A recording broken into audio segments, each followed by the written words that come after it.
Assalamualaikum warahmatullahi wabarakatuh teman-teman. Nama saya Novia Permatasari, NIM 933419219 dari kelas Psikologi Islam, mata kuliah Filsafat Umum kelas C dari IAIN Kediri. Baik, saya akan menjelaskan tentang filsafat prasokratik, yaitu dari pemikiran 5 tokoh filsuf alam. Oke, yang pertama adalah pemikiran dari Thales. Thales hidup pada 624 sampai 546 sejarah Masehi. Beliau lahir di kota Miletus yang merupakan tanah perantauan orang-orang Yunani di Asia Kecil. Oke, Thales adalah seorang filsuf pertama yang ditulis oleh Aristoteles karena beliau adalah seorang tokoh yang sangat berpengaruh di Yunani. Dan kemudian beliau memberikan gebrakan ide-idenya untuk mengkritik mitos-mitos yang di Yunani. Karena filsafat itu muncul sebagai sikap demitologi. Di itu penghancur dan mitologi itu mitos. Jadi filsafat itu menghancurkan mitos-mitos yang ada di masyarakat. Di mana mitos-mitos itu berdasar tahayul, teman-teman. Misalnya nih, di Jawa, masyarakat kita memahami tentang fenomena gerhana. Kenapa bulan dan matahari bisa mengalami fenomena seperti itu? Karena manusia Jawa pada saat itu tidak bisa mendefinisikan fenomena itu, maka dibuatlah mitos, ada raksasa besar yang memakan matahari itu. Oke, pemikiran yang pertama, alam semesta semua bermula dengan air, karena tidak ada sesuatu yang bisa bertahan tanpa air. Manusia bisa tidak beribadah, manusia pun zaman dahulu bisa tidak menyembah apapun. Tetapi apabila di situ tidak ada air, maka manusia akan mengalami kematian, kehausan, dan suatu kesulitan yang dahsyat, teman-teman, dalam hidup. Nah, Thales ini berpendapat seharusnya manusia tidak menyembah dewa-dewi, tetapi menggunakan logikanya bahwasannya hal yang terpenting dalam hidup manusia adalah air. Awal dari segalanya adalah air, tidak ada keadaan yang muncul tanpa air. Misalnya, nih, rumput akan mengering di musim kemarau, bahkan bisa mati. Tetapi apabila ada hujan itu turun, maka akan muncul kuncup-kuncup dan hijau. Begitu juga dengan binatang dan manusia itu sendiri, tidak ada di antara kita yang tidak butuh air.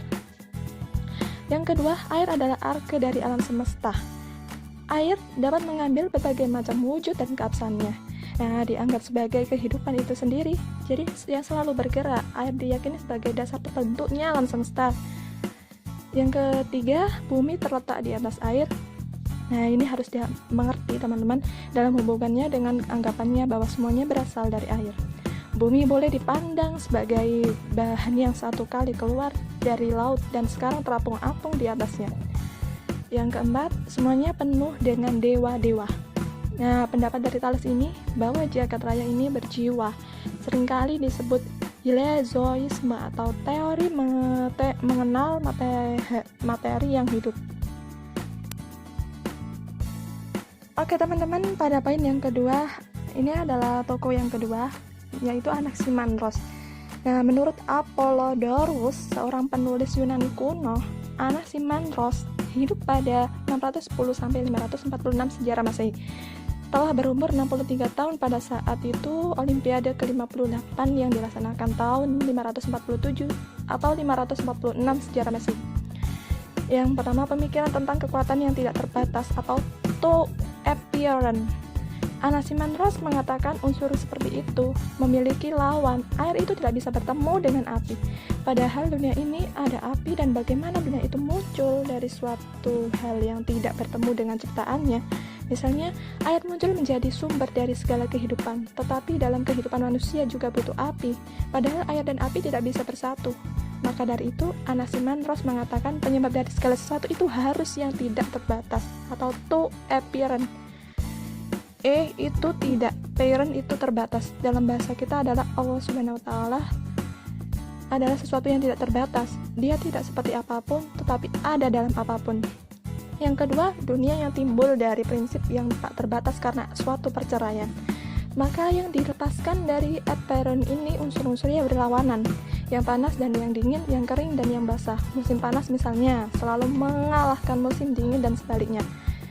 Yang ketiga, sesudah perceraian, sesuatu gerak berputar memisahkan yang dingin dan yang panas. Nah, Yang panas memalut yang dingin, sehingga bersama-sama merupakan suatu bola raksasa karena kepanasan. Maka dari itu, yang dingin itu, air mulai melepaskan diri dari tanah dan mulai berkembang juga udara atau akabut. Oke, selanjutnya Anaximenes. Anaximenes mulai terkenal sekitar tahun 545 sejarah Masehi, sedangkan tahun kematiannya diperkirakan sekitar tahun 528 atau 526 sejarah Masehi. Seorang filsuf yang berasal dari kota Miletos, sama seperti Thales dan Anaximandros yang tadi ya. Yang pemikirannya pertama ini, Anaximenes mengatakan asal mula dari segala kehidupan adalah udara.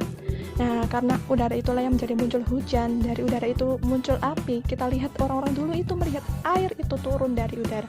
Langit, oleh sebab itu, Thales itu kurang tinggi. Kalau air itu adanya itu dari udara. Udara apabila dipadatkan menjadi air, apabila dipadatkan lagi akan menjadi es. Akan menjadi tanah juga, dan situlah muncul kehidupan. Yang kedua, manusia tidak perlu merusak kehendaknya dengan jatuh pada hedonisme dan pragmatisme yang nikmatnya bersifat sementara dan sesaat. Sehubungan dengan jiwa manusia merupakan perkumpulan udara yang keluar masuk melalui nafas. Tubuh manusia dan jagat raya memiliki kesatuan prinsip dasar yang sama, yaitu udara. Yang ketiga, udara melahirkan semua benda dalam alam semesta karena suatu proses pemadatan dan pengencaran. Kalau udara semakin bertambah kepadatannya, nah ini maka muncullah berturut-turut angin, air, tanah, dan akhirnya batu. Sebaliknya kalau udara lebih encer, timbullah api. Oke, selanjutnya bumi yang berupa meja bundar melayang di atas udara. Demikian pun matahari, bulan dan bintang-bintang, laksana selai daun, badan-badan jagat raya itu tidak terbenam di bawah bumi, tetapi mengelilingi bumi yang datar itu. Oke, next. Selanjutnya Parmenides.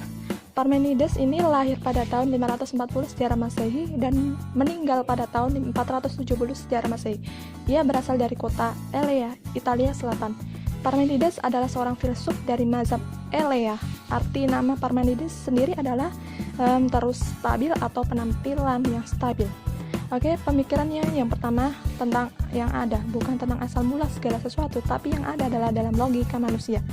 Nah, apa yang kita lihat tidak akan pernah tetap. Yang ada adalah konsep yang ada di kepala manusia. Misalnya, baju yang kita pakai muncul dari ide yang ada di kepala manusia. Seandainya dulu tidak ada yang berpikir tentang ide baju, tidak akan muncul itu.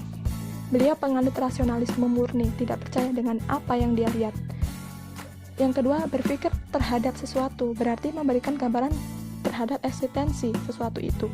Menurut Parmenides, perubahan adalah tidak mungkin. Ia juga berpendapat bahwa kehadiran sesuatu dan kepergian sesuatu hanyalah ilusi. Yang ketiga, yang ada adalah kebenaran yang tidak mungkin disangkal. Misalnya, seseorang menyatakan Tuhan itu tidak ada. Di sini Tuhan yang eksistensinya ditolak oleh orang itu sebenarnya ada. Maksudnya harus diterima sebagai dia yang ada. Hal ini diserukan bila orang itu mengatakan Tuhan itu tidak ada, maka orang itu sudah terlebih dulu memikirkan suatu konsep tentang Tuhan. Barulah setelah itu konsep Tuhan yang dipikirkan orang itu disanggah olehnya sendiri dengan menyatakan Tuhan itu tidak ada. Oke teman-teman, selanjutnya tokoh yang kelima yakni Herakleitos. Herakleitos diketahui berasal dari Efesus di Asia Kecil. Ia hidup di sekitar abad ke-5 sejarah Masehi, sekitar 540 sampai 480 sejarah Masehi. Yaitu seorang filsuf Yunani kuno, prasokratik yang tidak tergolong mazhab apapun, meski dapat digolongkan lewat asal munculnya sebagai pemikir mazhab Lonia atau filsuf yang munculnya di wilayah Asia Minor, yakni termasuk Thales, Anaximandros, Anaximenes, dan Xenophanes. Baik, poin yang pertama, yaitu pemikirannya, kita tidak akan turun 2 kali di sungai yang sama. Maksudnya, Herakleitos ini menjelaskan pada kita bahwa segala sesuatu tidak ada yang bersifat tetap. Semuanya berubah, mengikuti arus perubahan. Nasib, takdir, dan jalan hidup manusia mengalir seperti air di sungai, mengikuti kemana arus sungai mengalir menuju muara sungai. Demikian juga kehidupan manusia selalu berubah mengikuti arus perkembangan zaman menuju pada perubahan. Poin yang kedua yakni mengenalkan logika sebagai dasar perbuatan manusia.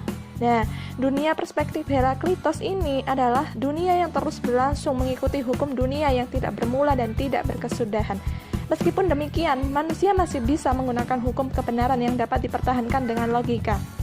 Yang ketiga, pemikirannya yaitu alam semesta ini bergerak dan berubah karena adanya logos. Logos yang dimaksud Heraklitos tidak didefinisikan secara khusus, artinya tidak digambarkan secara jelas, tidak dapat dipahami orang lain karena logos adalah pemikiran orang itu sendiri. Pernyataan inilah yang membuat Heraklitos dijuluki si gelap atau the obscure, karena pemikirannya ini tidak dapat disimpulkan secara pasti. Poin yang keempat, kosmos terbentuk dari api. Baik teman-teman, sekian presentasi dari saya. Semoga bermanfaat dan berkah ilmunya bagi kita semua. Tetap semangat dan selalu rajin belajar. Wassalamualaikum warahmatullahi wabarakatuh.